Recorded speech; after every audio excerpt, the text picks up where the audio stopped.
Здраво Скопје, здраво Центар, почитувани роднини, пријатели, сограѓани скопјани и центарци. Мене ми припаѓа честа да отворам оваа наша прва дружба на левица и перо камиказа за народот, за град Скопје и за општина Центар. Најпрвин да ви се заблагодарам за присуството, а и да се представам за оние кои што не ги знаат моите претходни активности, кои што се однесува претежно за зачувување на нашето водно. Јас сум Андреја Јанков, архитект, екоактивист, основач и претседател на Го сакам водно, ваш сограѓанин, центарец веќе 39 години, или подобро речено цел живот, и ваш кандидат и кандидат од Левица за градоначалник на општина Центар.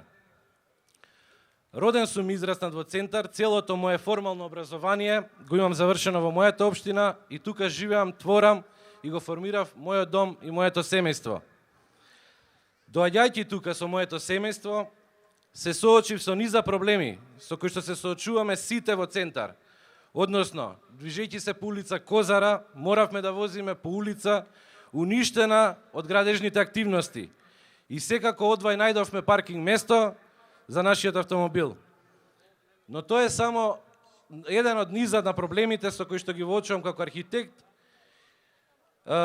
и кои се последица, а не постојат сами по себе. Центар, нашиот Центар е така наречена конечна општина, односно општина која што не може да се шири и единствено може да оди во висина и зголемување на густина на населението, што е целосно погрешен пристап. Затоа што густина на население не треба да преминува од 200 до 800 жители по хектар. Студирајќи на архитектонскиот факултет во периодот од 2001 кога се запишав, во таа зграда ние учевме како треба, а гледавме како не треба, додека се девастираше Девар мало. Просторот е ресурс и кога еднаш ќе се пополни, многу е тешко и скапо да се врати назад. Носење на лоши детални урбанистички планови, но и на генерален урбанистички план на ниво на град Скопје и нивното гласање од партиската машинерија, отелотворена во себотниците кои можеби и не знаат за што точно гласаат, не доведе до овој момент да во Центар имаме од една страна хиперурбанизирани населби, како што се Девар мало, Буњаковец, па и сега со новата градежна експанзија кон Водно, а од друга страна населби како Маџер мало, Ново мало, Дуќанџик, Крњево, кои што се целосно запоставени веќе 30 години од општината. Ако можете со соседот во соседната зграда да се ракувате додека го пиете утринското кафе, тоа е лош урбанизам. Ако не можете да најдете паркинг место 20-30 минути за да дојдете до дома, тоа е лош урбанизам. Ако вашите деца нема место во градинки во основните училишта, тоа е лош урбанизам. Ако постои опасност вие и вашето дете да бидете згазени на улица, како пешаци или велосипедисти, и тоа е лош урбанизам. Кога немате каде да ги пуштите вашите деца да си играат, каде младите да си го откријат и практикуваат својот талент, каде да ги прошетате вашите миленици, каде вашите мајки и татковци да се социализираат, тоа повторно е лош урбанизам.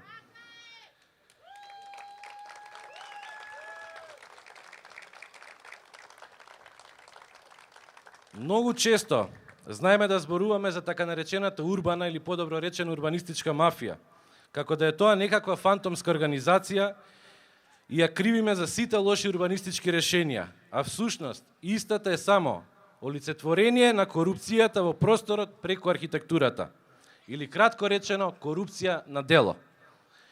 Истата потекнува од централното и се прелива на локалното ниво, односно се менуваат закони за градење и правилници за урбанистичко планирање и по неколку пати годишно, за да ги задоволат желбите и апетитите на инвеститорите. Планерите работат за општините за тендери од по 1 евро за хектар, затоа што знаат дека наградата ќе ја добијат на друго место. 30 години се спроведува истиот филм, два политички мастодони ветуваат се и се што пред избори, а ја уништуваат нашата општина постизборно. Мастодоните изумреа, место е и овие и време, овие мастодони да изумрат.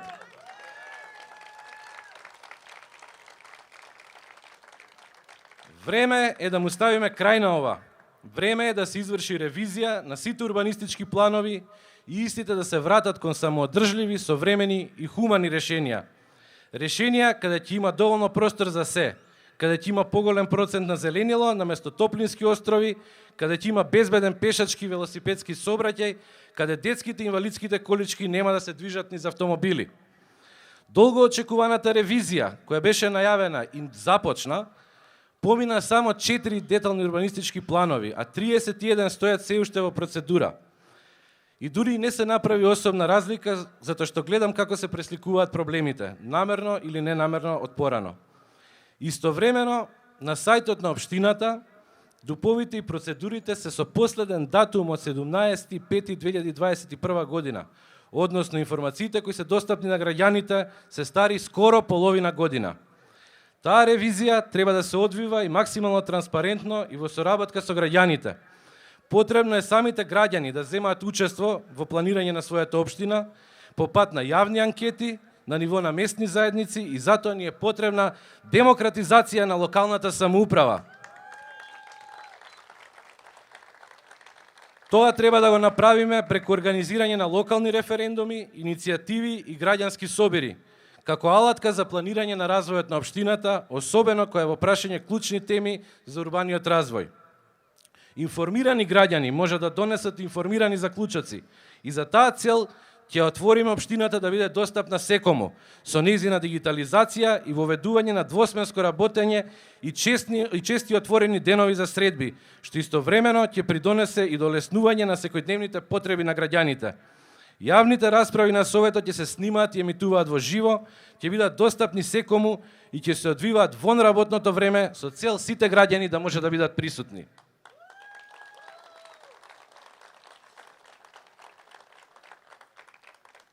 Сите урбанистички решенија ќе бидат предмет на јавен и меѓународен конкурс со стручна и меѓународна комисија наместо како досега по пат на тендери, каде основен параметар е најниската цена. Во програмата ни е опфатено и подпишување на меморандум за соработка со архитектонскиот и шумарскиот факултет, затоа што веќе постојат стручни решенија од кои може да се црпат информации и нема да се случи ниту една сеча на дрво без фитопатолошки наод од стручни лица.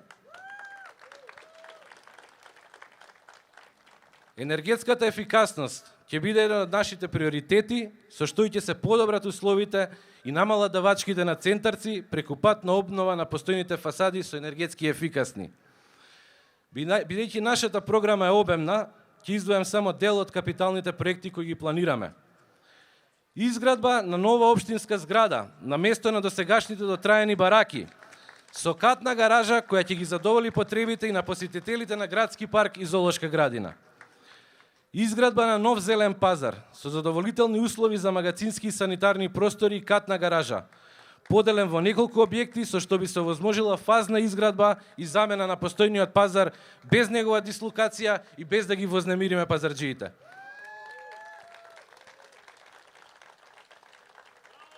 Изградба или пренамена на простори кои се во државна сопственост во малски младински клубови како центри за дружење, едукација и култура, како здрава алтернатива на место-ноќниот живот. Формирање на комисија за утврдување и отстранување на хазардни објекти во смисла на стари запуштени објекти, но и ново изградени објекти кои представуваат пречка за нормално функционирање на општината. Ревитализација на сите запуштени парковски простори на територијата на општината. Ревитализација на сите улици под ингеренција на општината кои се уништени од градежни зафати. Изградба на ботаничка градина на територија на општината, изведба на нови паркови урбано зеленило, самодржливи системи за наводнување на парковското зеленило, нормално јавни тоалети, како и да ви звучи, изведба на спортско-рекреативен комплекс, нататориум и аквапарк во склоп на урбанистичкиот план Парк 2.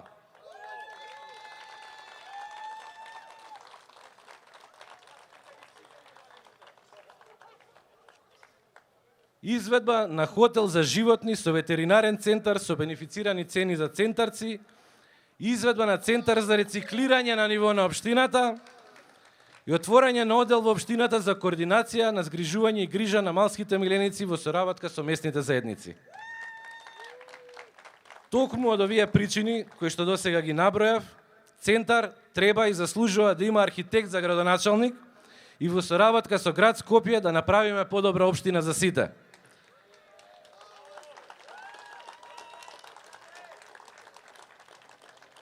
За останатите наши планови за подобрување на животот во општината би ве упатил детално да ја прочитате нашата програма, каде нудиме реални и потребни решенија за останатите реални проблеми со кои што се соочуваме.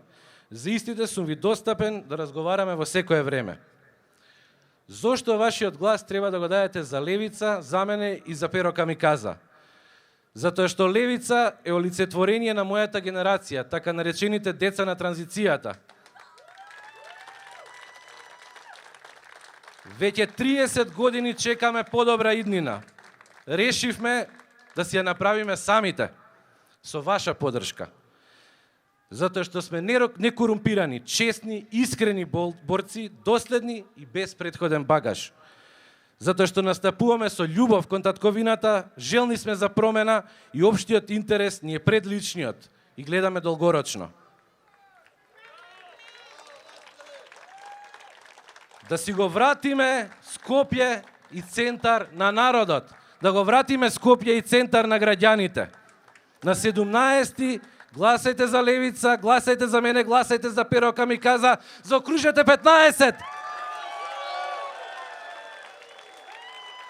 Ви благодарам на вниманието и би сакал да го остапам сега моево место на уште еден идеалист и борец за подобра иднина, мојот другар Реџеп Исмаил, носител на листа на советници на град Скопје од Левица.